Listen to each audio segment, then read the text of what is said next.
12, es el pasaje que vamos a ver esta tarde, noche.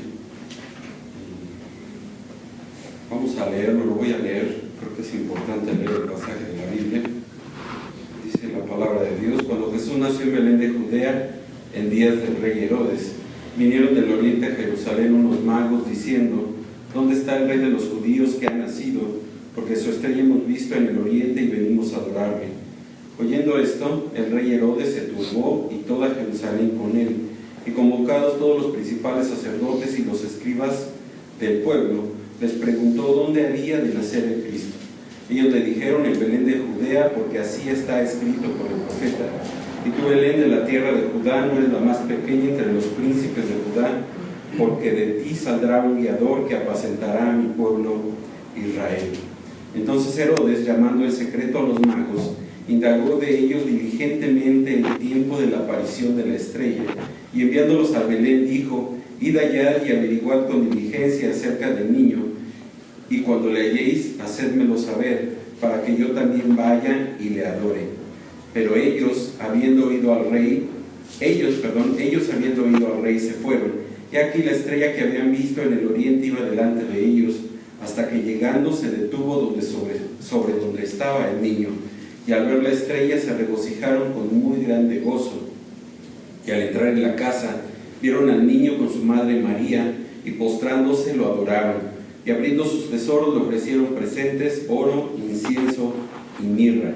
Pero siendo avisados por revelación en sueños que no volviesen a Herodes, regresaron a su tierra por otro camino. Es probable que todos hayamos escuchado esta historia. A todos los niños nos encantan las historias de la Navidad, y esta es una de las historias más famosas que hemos contado en muchas iglesias, mal, porque hemos usado esta historia para decir cosas que la Biblia no enseña.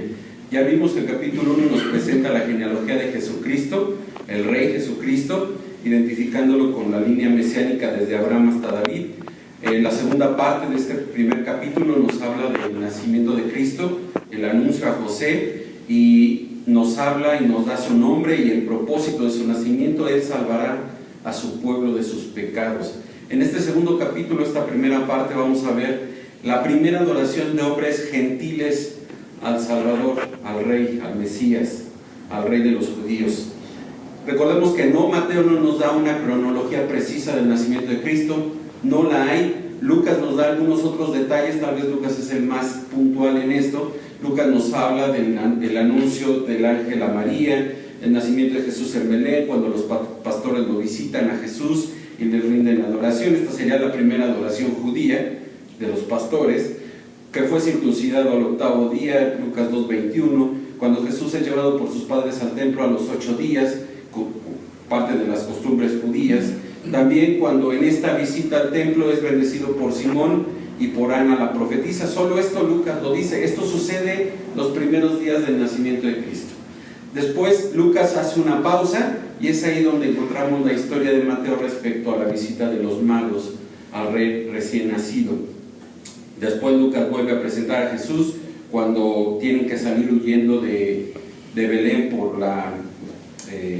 rumbo a Egipto, y después cuando de Egipto van a vivir a Nazaret con sus padres, con José y con María.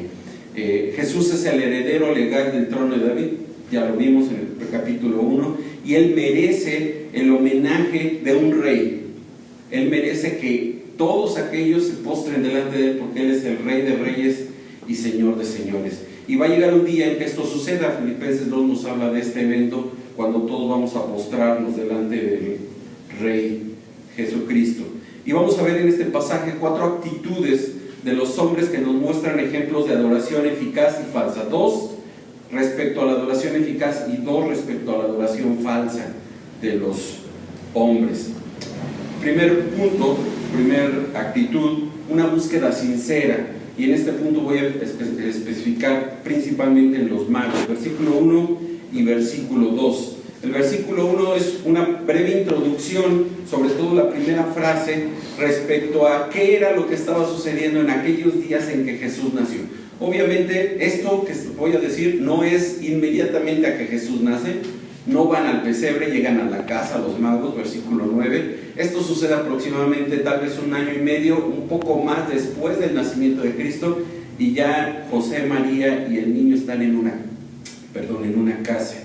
Pero dice que cuando Jesús nació en Belén de Judea, en días del rey Herodes, Mateo especifica el lugar del nacimiento de Cristo, porque esto también es parte de las profecías que se tenían que cumplir respecto a la venida del Mesías. Y él dice Belén de Judea para distinguirlo de una Belén que había en Galilea, de la tribu de Nazaret, al oeste de Nazaret, de la tribu de Zabulón, perdón, al oeste de Nazaret. Deja claro que este es el cumplimiento de la profecía de Miqueas 5:2, que lo vamos a leer un poco más adelante, pero que se los quiero leer ahorita. Miqueas dice: pero tú, Belén Efrata, pequeña para estar entre las familias de Judá, porque de ti me saldrá el que será Señor en Israel, y sus salidas son desde el principio, desde los días de la eternidad. Y ahorita en un minuto voy a explicar un poco más este pasaje. Belén es una pequeña aldea, probablemente no era un gran pueblo, era muy pequeño, estaba muy cerca de Jerusalén, probablemente 8 o 10 kilómetros. Algunos comentaristas llegan hasta decir que estaba a 6 kilómetros, prácticamente estaba pegadito a Jerusalén. En coche era muy rápido, pero a pie era tal vez un poquito más lento. Belén quiere decir casa de pan, y estaba situada en una región fértil, lo que justificaba el nombre de Belén. Belén tiene una larga historia. Fue el lugar donde Jacob enterró a Raquel. Fue allí donde vivió Ruth con Boaz después de que llega Ruth a casarse con él. Pero sobre todo fue el lugar de nacimiento y donde vivió el rey David. Fue allí donde fue ungido por Samuel. Y por eso es la ciudad, este lugar de Belén se conoce como la ciudad de David. No era una ciudad, hoy probablemente sí es una ciudad, pero en aquel tiempo probablemente no era más que una pequeña villa con unas cuantas casas. Debemos recordar que José y María habían venido de Nazaret porque hubo un edicto de César Augusto para ser empadronados. Esto lo narra Lucas capítulo 2, y ellos tenían que ir a este lugar porque de ahí eran originarias las familias de ambos.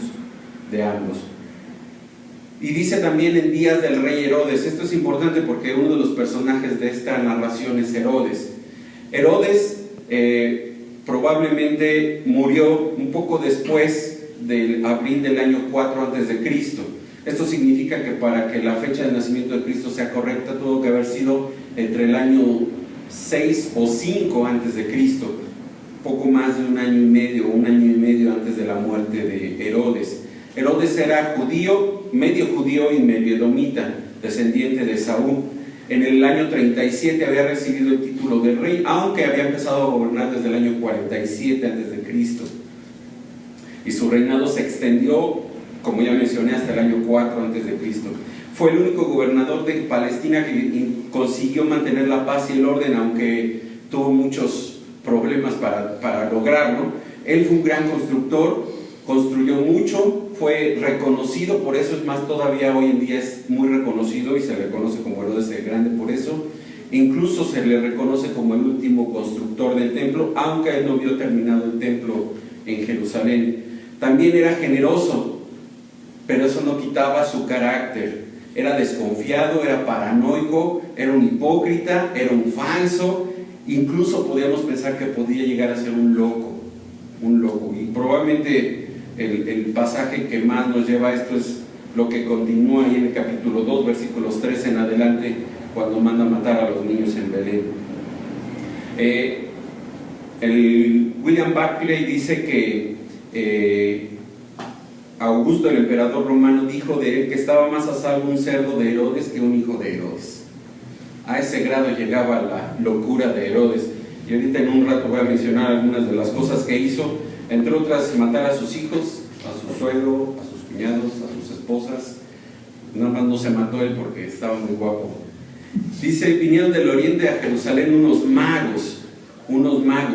En el original hay un cambio de escena para llamarnos la atención hacia esto, hacia los magos. El pasaje no va a enfatizarnos hacia Herodes, sino hacia el propósito de la visita de estos magos a Belén.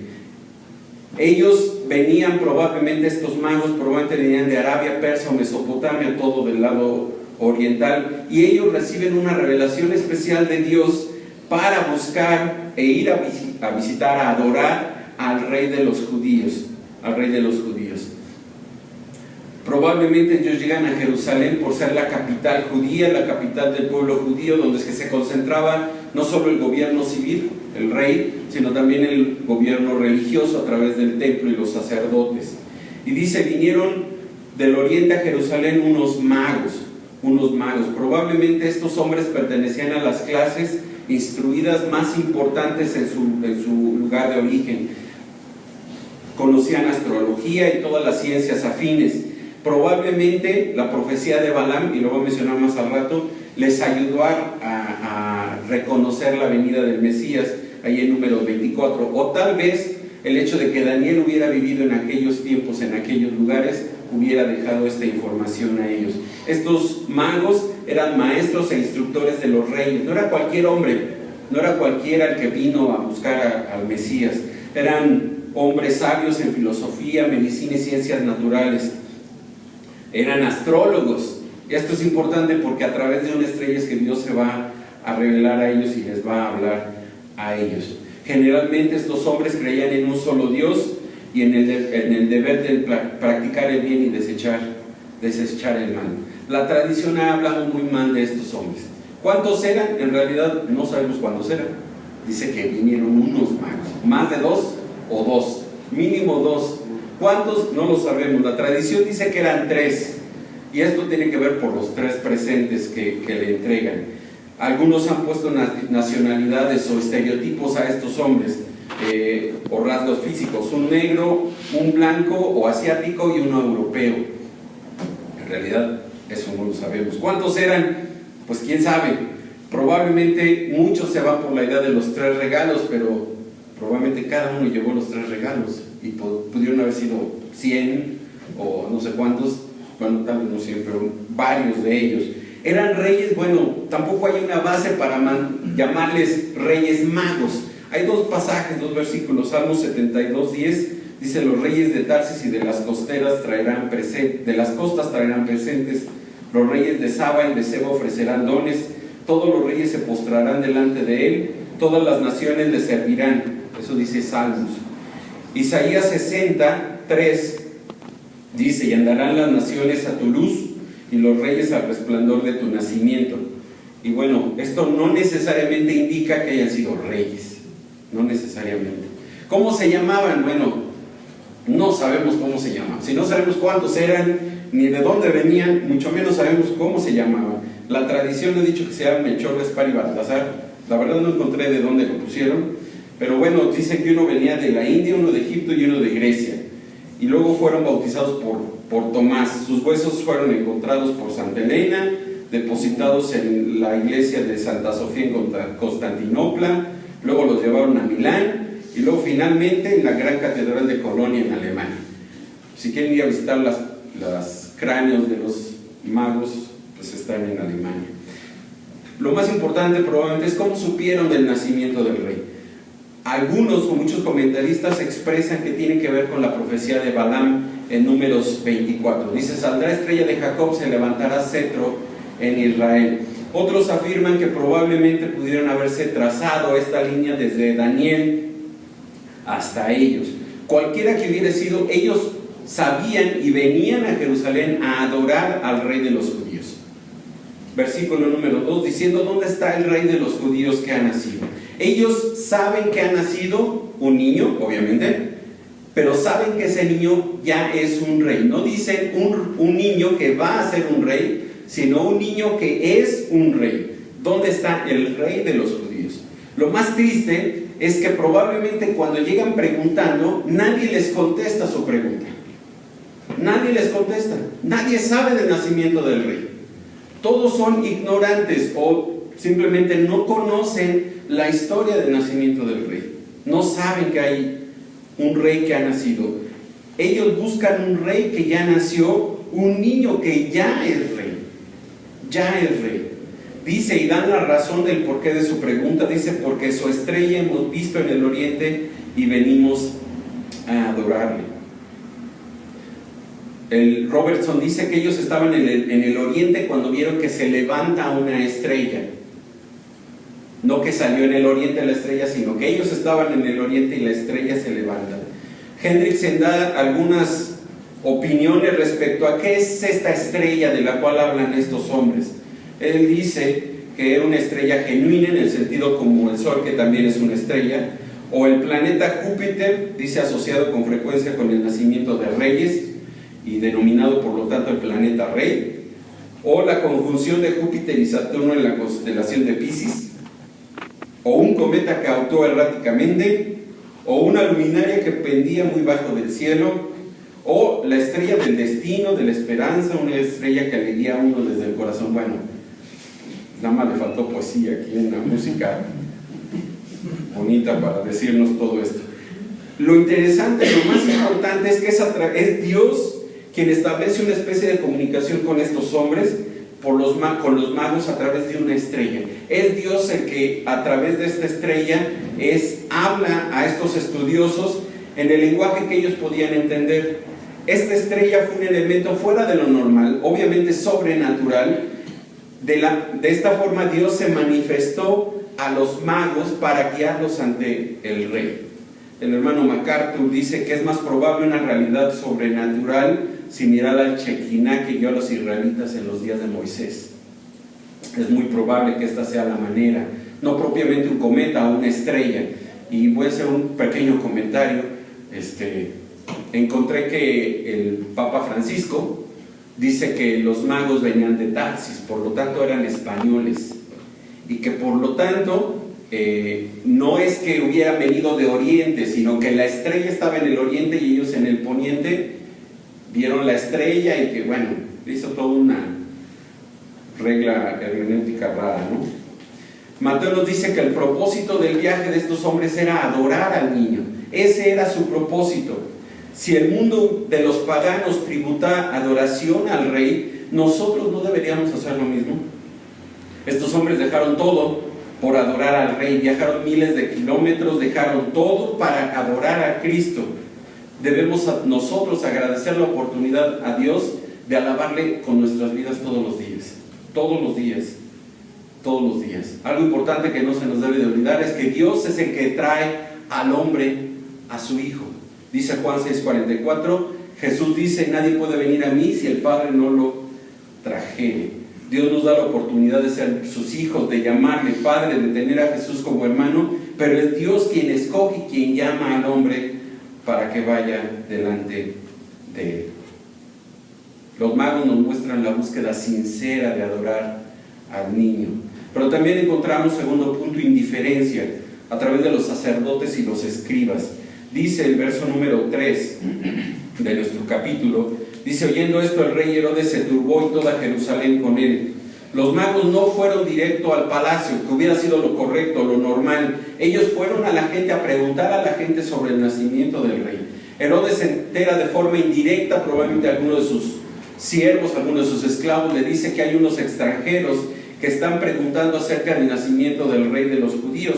Lo que sucede con Herodes es que dice se turbó, se asustó, se aterrorizó. El verbo significa sacudir, temblar, remover, agitar. Es como cuando los discípulos se imaginaron a Jesús y vieron que era un fantasma y tuvieron temor, terror, pánico propiamente. El pueblo no se turbó porque otro rey hubiera nacido, sino porque Herodes se turbó. Sabían quién era Herodes, sabían de lo peligroso que era Herodes, de lo violento, de lo iracundo que era, y el pueblo también se turbó. Dice: y toda Jerusalén con él. Herodes era iracundo, era cruel, y obviamente la matanza de los niños refleja su característica.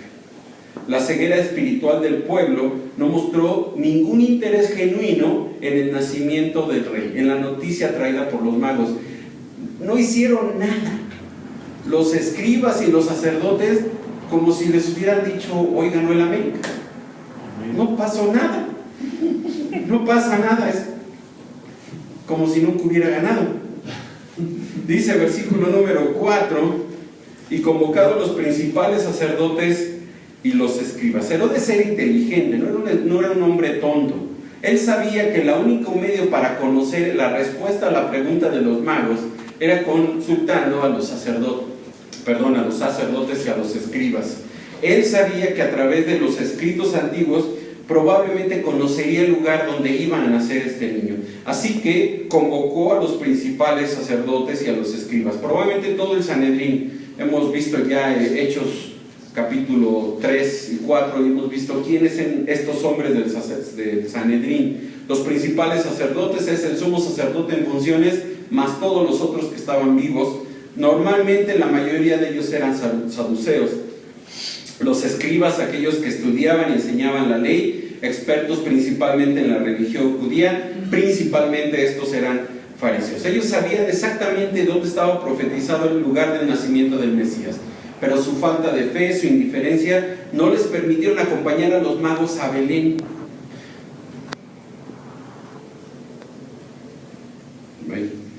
Dice, les preguntó dónde había de nacer el Cristo. Él sabía que ellos sabían dónde estaba la respuesta. Él les pregunta dónde había de nacer el Cristo. Y aquí es interesante que ellos preguntan por el rey de los judíos y Herodes pregunta por el Cristo. Herodes hace el ligue entre ambos personajes, tanto el rey de los judíos como el Mesías. Dice versículo 5, ellos le dijeron en Belén de Judea porque así está escrito por el profeta. De parte del Sanedrín no hay vacilaciones, ellos le dicen qué es lo que dónde va a encontrar, dónde va a nacer el Mesías, dónde va a ser este hombre que va a salir. Y dos palabras que resultan interesantes: cómo va a actuar este Mesías. Dice, guiará y apacentará a mi pueblo Israel. Guiará algo con imagen de fuerza y de liderazgo, y apacentará es una idea de cuidado, de alimento, de protección. Muchos, como los sacerdotes y los escribas, estamos metidos tanto en nuestro trabajo que nos olvidamos de adorar al Mesías. No dejes que los afanes del mundo te lleven a olvidarte o a ser indiferente de Cristo. Tercer punto, adoración hipócrita. Este es por parte de Herodes. Herodes dice, llame en secreto a los magos. Esto significa que no quiso que ni el mismo Sanedrín supiera cuáles eran sus intenciones, y el hecho es que él quería utilizar a los magos como sus propios espías para obtener toda la información necesaria y no cometer algún error al momento de asesinar a este niño.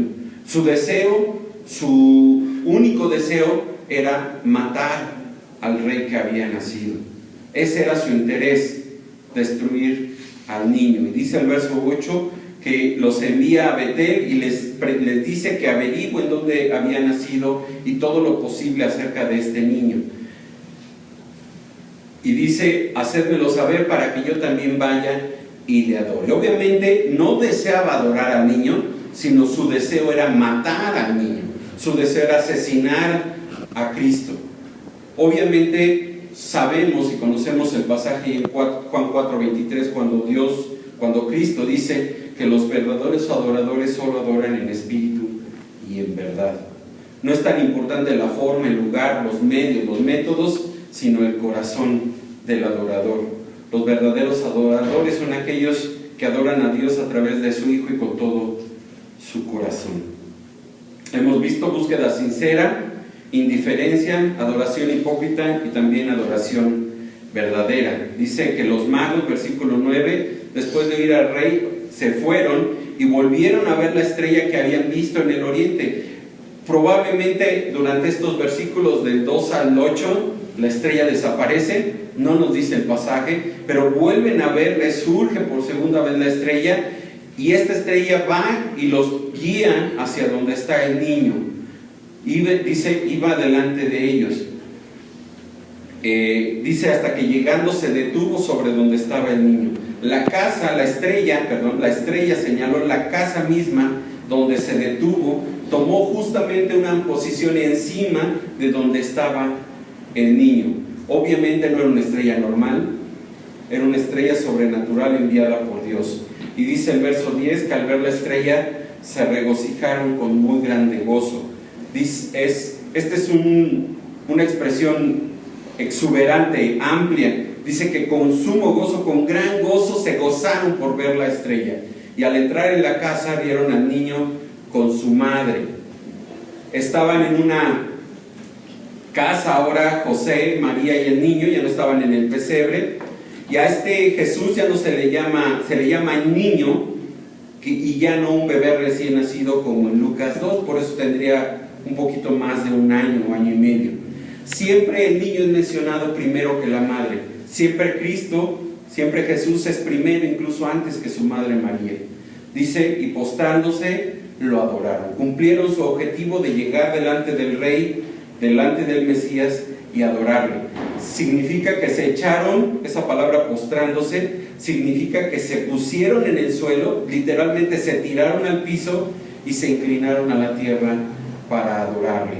Lo adoraron a él, dice, lo adoraron, no la adoraron. Eso significa que no adoraron a María, y probablemente ella hubiera rechazado la adoración de los magos, porque la ley ordenaba que solo se podía adorar a Dios. Dice Hebreos 1:6, adórenle todos los ángeles de Dios, y Jesús dijo, escrito está, al Señor tu Dios adorará.